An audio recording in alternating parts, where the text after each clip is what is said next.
আসসালামু আলাইকুম সুপ্রিয় চাকরি প্রত্যাশী বন্ধুরা, আপনারা অনেকেই স্বাস্থ্য ও পরিবার কল্যাণ মন্ত্রণালয়ে ২৬ তারিখে পরীক্ষায় অংশগ্রহণ করেছিলেন। এখানে লিখিত পরীক্ষা নেওয়া হয়েছে আপনাদের। এ পরীক্ষার ফলাফল প্রকাশিত করা হয়েছে। এখানে লিখিত পরীক্ষায় যারা উত্তীর্ণ হয়েছেন আপনাদের মৌখিক পরীক্ষা নেওয়া হবে।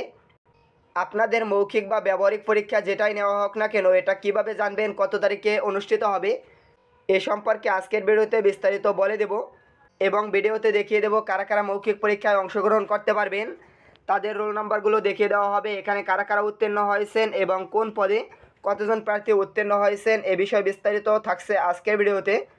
তার আগে বলে রাখি, এখন পর্যন্ত যারা জব নিউজ এক্সপ্লেন ইউটিউব চ্যানেলটি সাবস্ক্রাইব করেননি, নিয়মিত চাকরি বিজ্ঞপ্তি এবং চাকরি সংক্রান্ত ভিডিও পেতে আমাদের চ্যানেলটি সাবস্ক্রাইব করে রাখুন।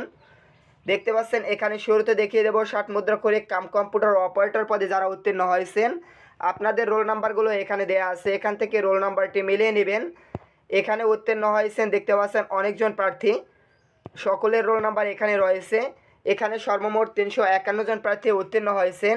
এর পরের পদটিতে উত্তীর্ণ হয়েছেন দেখতে পাচ্ছেন অফিস সহকারী কম্পিউটার মুদ্রাক্ষরিক পদে। যে সকল প্রার্থীরা উত্তীর্ণ হয়েছেন আপনাদের রোল নাম্বার এখানে রয়েছে। রোল নাম্বারগুলো মেধাক্রম অনুসারে সাজানো আছে, এখান থেকে বিস্তারিত দেখে নেবেন। এই পদটিতে উত্তীর্ণ হয়েছেন দেখতে পাচ্ছেন সর্বমোট 436 জন, অর্থাৎ এখানে অনেকগুলো প্রার্থী উত্তীর্ণ হয়েছেন।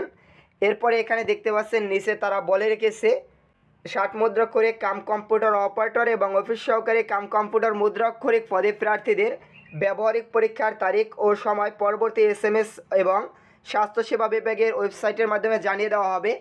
আশা করি বিষয়টি বুঝতে পারছেন এবং এখানে দেওয়া আছে একটি QR কোড, এটি স্ক্যান করার মাধ্যমে এর সত্য মিথ্যা যাচাই করে নিতে পারবেন আপনারা চাইলে। এখানে তারা বলে রেখেছে আপনারা আবেদন করার সময় যে মোবাইল নাম্বারটি ব্যবহার করছিলেন আপনাদের ব্যবহারিক পরীক্ষা কবে নেওয়া হবে এ বিষয়ে তারা সে মোবাইল নাম্বারে SMS বা খুদে বার্তার মাধ্যমে জানিয়ে দেবে এবং তাদের যে ওয়েবসাইট রয়েছে সেখানেও প্রকাশ করবে কবে আপনাদের মৌখিক পরীক্ষা নেওয়া হবে। সরি, আমি বারবার মৌখিক বলে ফেলছি, এখানে আপনাদের ব্যবহারিক পরীক্ষা নেওয়া হবে। ধন্যবাদ সকলকে।